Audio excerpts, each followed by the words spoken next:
Friends, good morning. ચાલો આજે આપણે કરીએ નિષ્ણાંતોનો અભિપ્રાય.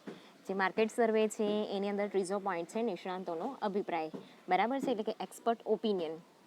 એની આગળ આપણે જોઈ ગયા કે માર્કેટ સર્વેની અંદર ક્વેશ્ચનરીવાળું આપણે એક જોયું. બરાબર છે, પછી એની અંદર જે બીજા બધા વ્યક્તિઓ હતા. બરાબર છે, કે લાઈક સેલ્સમેન.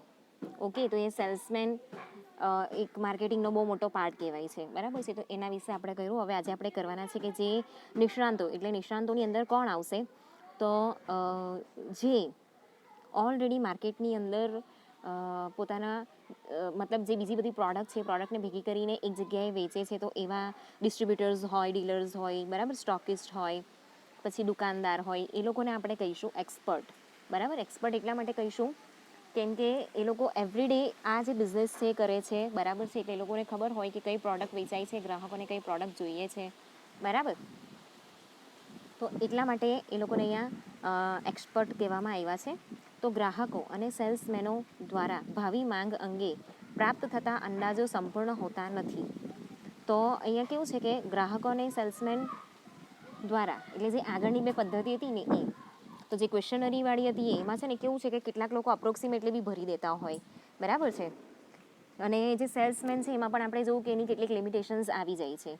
તો એવી કન્ડિશનની અંદર કેવું છે કે આપણે એકદમ પરફેક્ટ આંકડો અહીંયા આપણે કાઢી શકતા નથી. એ આમ તેમ તો થઈ જ જાય. બરાબર, વધારે ઓછો થઈ જ જાય, જેને આપણે એડજસ્ટ કરી શકીએ. એમાં એટલું બધું પણ એ નથી. પણ એક ચોક્કસ આંકડો હોય તો આપણે કેવું છે કે પ્રોડક્શન સારી રીતે આપણે કરી શકીએ. તો એમાં કેવું છે કે જે તે ક્ષેત્રના જે નિષ્ણાંતો છે, બરાબર છે, એના દ્વારા અહીંયા જે માંગ છે એની આધારભૂત માહિતી છે એ પૂરી પાડી શકે છે એ લોકો. બરાબર છે, તો નિષ્ણાંતોના અભિપ્રાયો બે સ્વરૂપે પ્રાપ્ત કરી શકાય છે. તો અહીંયા કેવી રીતે છે નિષ્ણાંતો, તો એના બે ભાગ પડેલા છે. તો જે તે પેડા સાથે સંકળાયેલા સ્ટોકિસ્ટ, ડીલર્સ કે ડિસ્ટ્રીબ્યુટર્સ દ્વારા, તો અહીંયા જે સ્ટોકિસ્ટ હોય છે લોકો, બરાબર, જે દવાનો સ્ટોક રાખતા હોય ને એને આપણે સ્ટોકિસ્ટ કહીએ છીએ. પછી ડીલર્સ અને ડિસ્ટ્રીબ્યુટર્સ હોય. બરાબર છે, તો એની અંદર આપણે જોઈએ એક્ઝામ્પલ બી છે, જેમ કે હિન્દુસ્તાન લીવર લિમિટેડની પેદાશોનું વેચાણ સમગ્ર દેશમાં પથરાયેલા 3600 સ્ટોકિસ્ટ મારફતે થાય છે. બરાબર છે, તો હિન્દુસ્તાન લીવર લિમિટેડની જે પેદાશો છે એનું વેચાણ ટોટલ 3600 સ્ટોકિસ્ટથી અહીંયા કરી શકાય છે. તો જે સ્ટોકિસ્ટ હોય એ કેવું છે કે એ લોકોના માલનો ભરાવો કરે ને પછી એ જે દુકાનદાર છે એના સુધી પહોંચાડે, જે ડીલર્સ છે. બરાબર છે, તો જે ટ્રેડર્સવાળા છે એ લોકો સુધી એ લોકો પહોંચાડે છે. બરાબર, તો આવી રીતે આ જે 3600 સ્ટોકિસ્ટ છે, બરાબર, એ લોકોના હિસાબેથી ઉત્પાદન આવતા મહિને કેટલું રહેશે કે આવતા 6 મહિનામાં કેટલું રહેશે, બરાબર, એનો એક અપ્રોક્સિમેટ આંકડો આપણે કાઢી શકીએ છીએ. એટલે જે વેચાણ થવાનું છે ને એનો આજુબાજુનો આંકડો એટલીસ્ટ આપણે કાઢી શકીએ છીએ. એના પછી છે સેકન્ડ પોઈન્ટ કે સંશોધકો, વૈજ્ઞાનિકો, ટેકનોલોજીસ્ટ કે કન્સલ્ટન્ટ જેવા નિષ્ણાંતોના અભિપ્રાય દ્વારા ભાવિ માંગનો અંદાજો બાંધવો. તો જે સંશોધકો છે, બરાબર છે, એ લોકો, એટલે જે પ્રોડક્ટની જ સંશોધન કરતા હોય એવા, પછી જે સાયન્ટિસ્ટ છે એ લોકો, બરાબર, ટેકનોલોજીસ્ટ છે, ઓકે, જે ટેકનોલોજીનું સંશોધન કરે છે એવા, પછી કન્સલ્ટન્ટ જે છે એ લોકો દ્વારા કે એ લોકોના અભિપ્રાયો દ્વારા અહીંયા ભવિષ્યમાં કેટલી માંગ રહેશે, બરાબર છે, એનો અહીંયા અંદાજો બાંધી શકાય છે. તો એ લોકો પણ નિષ્ણાંત થયા. બરાબર છે, તો આમ બે પ્રકારના નિષ્ણાંતો છે. બરાબર છે, એક જે છે ને એ ડેઇલી જે પ્રોડક્ટ છે એ, અને એક જે એવી છે કે ટેકનિકલ પ્રોડક્ટ હોય ને એની અંદર જે વૈજ્ઞાનિકો છે, સંશોધકો છે, ટેકનોલોજીસ્ટ છે, એ લોકોની જરૂર આપણને પડતી હોય. તો આવા નિષ્ણાંતો દ્વારા રાષ્ટ્રીય અને આંતરરાષ્ટ્રીય બનાવો, ટેકનોલોજીના વિકાસની કક્ષા, રાષ્ટ્રીય આવકનો વૃદ્ધિ દર, વસ્તી વધારો વગેરે પર્યાવરણ વિષયક પરિબળોના અનુસંધાનમાં માંગનું આધારણ કરવામાં આવે છે. તો આ જે બધા નિષ્ણાંતો છે, બરાબર છે, એના દ્વારા જે રાષ્ટ્રીય કે આંતરરાષ્ટ્રીય જે પણ ઘટનાઓ બનતી હોય એના આધારે કેટલી માંગ રહેશે, બરાબર, એનો અંદાજો આપણે કાઢી શકીએ છીએ. પછી ટેકનોલોજીના વિકાસની જે કક્ષા છે એના દ્વારા પણ આપણે કાઢી શકીએ છીએ. પછી રાષ્ટ્રીય આવકનો જે વૃદ્ધિ દર છે એના આધારે પણ આપણે અહીંયા અપ્રોક્સિમેટલી આંકડો જે છે એ મેળવી શકીએ છીએ. બરાબર છે, એના પછી છે કે વસ્તી વધારો એના દ્વારા પણ આપણે મેળવી શકીએ છીએ. પછી પર્યાવરણ વિષયક જે પરિબળો છે એના અનુસંધાનમાં બી માંગનું આધારણ આપણે કરી શકીએ છીએ. તો હવે અહીંયા કેવું છે કે ટેકનોલોજીનો વિકાસ, તો ટેકનોલોજીના વિકાસ પ્રમાણે અહીંયા જે જૂની થઈ ગયેલી ટેકનોલોજી છે, બરાબર છે, એને લગતી જે વપરાશના સાધનો છે એ કેવું છે કે એનું ઉત્પાદન ઓછું થશે, પણ હવે જે નવું આવવાનું છે, બરાબર, એને લોકો અપનાવશે, એ તો છે જ, બરાબર, એ વસ્તુ થવાની છે, કેમ કે એ વધારે સહુલિયત ભરેલી હશે, એ તો પાક્કું જ છે, બરાબર છે. તો એટલા માટે એની માંગ વધારે હશે, બરાબર, એવું આપણે એક અંદાજો કાઢી શકીએ. તો એના લીધે એવા જે બધા પ્રોડક્ટ છે કે એવી કોમોડિટી છે, બરાબર, એનું ઉત્પાદન અહીંયા આપણે વધારે કરવાનું છે. હવે માની લો કે અત્યારે COVID-19ની જે પરિસ્થિતિ ચાલે છે, બરાબર છે, હું વારે ઘડીએ તમને એક્ઝામ્પલ આપું છું. તો એને રિલેટેડ જે પ્રોડક્ટ છે એનો પ્રોડક્ટનો કેવું છે કે વેચાણ વધારે થવાનું હોય, તો એ પ્રમાણે એ જે પ્રોડક્ટ છે એનો આપણે અંદાજો કાઢી શકીએ કે આ વર્ષ સુધી એનું વેચાણ રહેશે, બરાબર છે. પછી એવી જ રીતે બધા ખાતા બંધ હતા, બરાબર, લોકડાઉનની અંદર બધી જ વસ્તુ બંધ હતી. તો એના લીધે કેવું થયું કે જે માંગ હતી ને એ બહુ બધી વસ્તુની અંદર ઓછી થઈ ગઈ. ઓકે, તો એવી રીતે આપણે અહીંયા અંદાજો કાઢી શકીએ છીએ કે ભાઈ લોકડાઉનની પરિસ્થિતિ હતી, બરાબર છે, બધાનું જે ફાઇનાન્શિયલ સ્ટેટસ હતું એ બહુ નીચું જતું રહ્યું છે, બરાબર છે, સેલેરી ઓછી આવતી હોય કે સેલેરી નહીં આવતી હોય, બહુ બધાએ જોબ પણ ગુમાવી દીધી છે. તો એવી કન્ડિશનની અંદર કેવું છે કે જે ખાવા પીવાની વસ્તુઓ છે, બરાબર, એ ખાલી ખરીદી શકે એટલી જ ખાલી આપણી પાસે ફાઇનાન્શિયલ કન્ડિશન હોય, મોટે ભાગે અત્યારે એવું જ ચાલે છે, બરાબર છે. તો બીજી બધી પ્રોડક્ટ છે એની માંગ અહીંયા ઘટી જાય છે, બરાબર છે. હવે આવી પરિસ્થિતિની અંદર કોઈ મોટી ગાડી લે, બરાબર છે, કે પછી ફ્રીજ ટીવી અચાનક લઈ લે, એવું બધું તો બને નહીં, બરાબર. જો હવે દશેરો આવવાનો છે તો એમાં કેવું હોય છે કે બધા ગાડી લે, બરાબર છે, મોટે ભાગે બધા ગાડી લે, ફ્રીજ લે, ટીવી લે, ઘરે આવી જે ઇલેક્ટ્રોનિક વસ્તુ છે ને એ લે છે, બરાબર. પણ આ વખતે દશેરામાં જોજો એની માંગ ઓછી હશે, કેમ? ફાઇનાન્શિયલ કન્ડિશન એવી થઈ ગઈ છે આપણે ત્યાં લોકડાઉન હતું, બધાનું ઉત્પાદન બંધ હતું, બધાની જોબ બંધ હતી, બરાબર છે. તો એના લીધે એની સીધી અસર આપણા ફાઇનાન્સ પર ગઈ છે, બરાબર છે, આપણી આવક પર ગઈ છે. એના પછી લોકોની આવક બંધ થઈ ગઈ એટલા માટે રાષ્ટ્રીય આવક જે છે એ પણ ઓફકોર્સ નીચી જવાની છે, GDP અને GNP પણ નીચું જવાનું છે, બરાબર.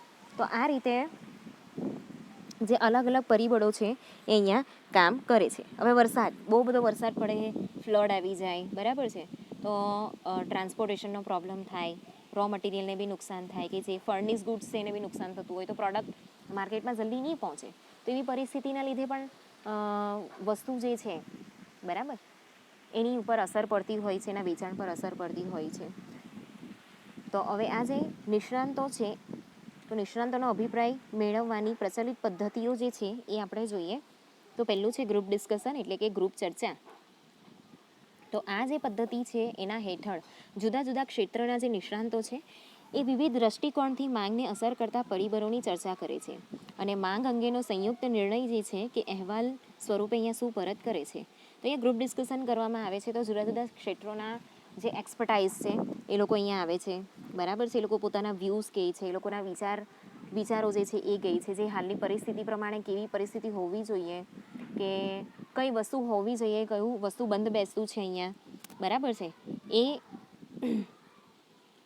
અહીંયા એ લોકો ચર્ચા કરે છે, બરાબર છે. અને પછી એના અનુસંધાનમાં માંગનું જે આધારણ છે, બરાબર, જે માંગનો આંકડો કેવો હોઈ શકે, કેટલો હોઈ શકે, બરાબર છે, એ અહીંયા એક નક્કી કરવામાં આવે છે. પછી છેલ્લે એક રિપોર્ટ અહીંયા જમા કરાવવામાં આવે છે, બરાબર. એના પછી છે કે વ્યક્તિગત અંદાજોનું એકત્રીકરણ, એટલે કે પુલિંગ ઓફ ઇન્ડિવિજ્યુઅલ એસ્ટિમેટ્સ. તો આ પદ્ધતિ હેઠળ જે નિષ્ણાંતોની ટીમ છે એનો એક પ્રોજેક્ટ નેટા નક્કી કરાય છે, બરાબર. એટલે પ્રોજેક્ટ નેટા જે છે અહીંયા નક્કી કરાય છે. પછી પ્રોજેક્ટ નેતાની નેતાગીરી નીચે જુદા જુદા જે નિષ્ણાંતો છે એની ચર્ચા વિચારણા કરી વ્યક્તિગત ધોરણે માંગનો અંદાજ પ્રોજેક્ટ નેતાને સુપરત કરે છે. તો હવે આ પદ્ધતિમાં કેવું છે કે નિષ્ણાંતોની જે ટીમ હોય એને એક પ્રોજેક્ટ આપવામાં આવે છે, પ્રોજેક્ટનો નેતા જે છે એ નક્કી કરાય છે, અને આ જે પ્રોજેક્ટ નેતા છે એની નેતાગીરી હેઠળ અહીંયા જે જુદા જુદા નિષ્ણાંતો છે એ ચર્ચા વિચારણા કરે છે. એટલે ચર્ચા વિચારણા એટલે એ બી એક ગ્રુપ ડિસ્કશન જેવું જ થયું, બરાબર છે. અને એ ડિસ્કશન કરીને જે વ્યક્તિગત ધોરણે માંગનો અંદાજ જે છે પ્રોજેક્ટ નેતાને સુપરત કરે છે. બરાબર. તો અહીંયા એક ઇન્ડિવિજ્યુઅલ પર્સન જે છે, જેટલા બી નિષ્ણાંતો છે, એ પોતાનો રિપોર્ટ જે છે અહીંયા જમા કરાવે છે.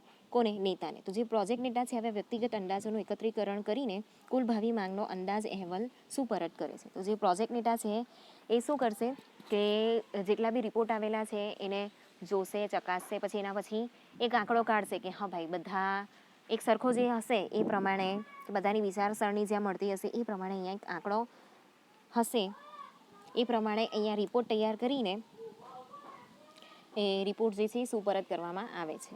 એના પછી છે કે ડેલ્ફી પદ્ધતિ. આ ડેલ્ફી પદ્ધતિ તમે ઓલરેડી કરી ગયા છો, બરાબર છે. તો ડેલ્ફી પદ્ધતિની અંદર શું છે? HRMમાં હતી ડેલ્ફી પદ્ધતિ.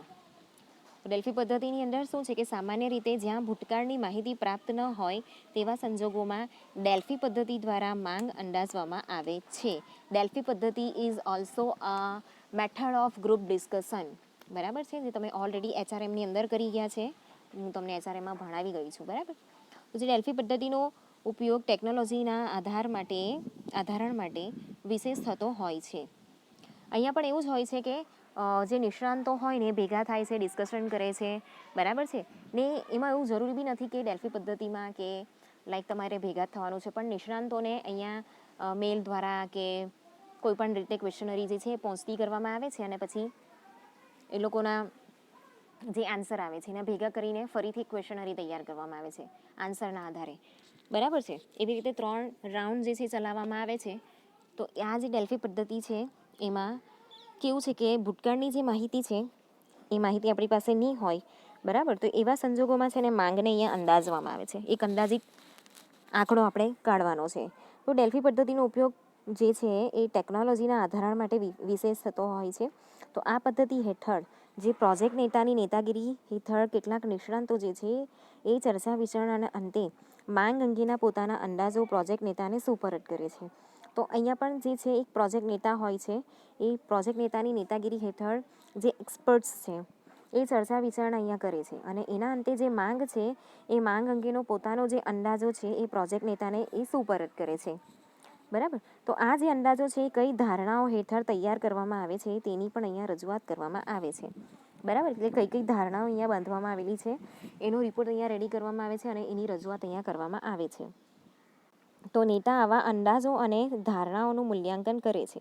તો જેટલા બી નેતા છે એ નેતાઓ અહીંયા જે પણ અંદાજો કાઢવામાં આવે છે, બરાબર છે, કે જે ધારણાઓ છે એનું અહીંયા ઇવેલ્યુએશન પણ કરવામાં આવે છે અને પોતાની રિમાર્ક એટલે કે ફીડબેક જે છે એની સાથે જે તે નિષ્ણાંતોને રિવિઝન માટે પરત મોકલે છે. મેં તમને કીધું ને એ પ્રમાણે કે એ ડિસ્કશન કરે ને એમાંથી જે પોઈન્ટ નીકળતા હોય, બરાબર છે, એમાંથી ફરીથી ક્વેશ્ચનરી તૈયાર કરવામાં આવે છે, એની પર ફરીથી ડિસ્કશન થાય છે અને ફરીથી એ મોકલવામાં આવે છે. એટલે 3 રાઉન્ડ જેવું અહીંયા કરવામાં આવે છે, બરાબર છે. અને ફીડબેક જે આવે ને એના પરથી જે નેક્સ્ટ લેવલના ક્વેશ્ચન છે એના પરથી તૈયાર કરવામાં આવે.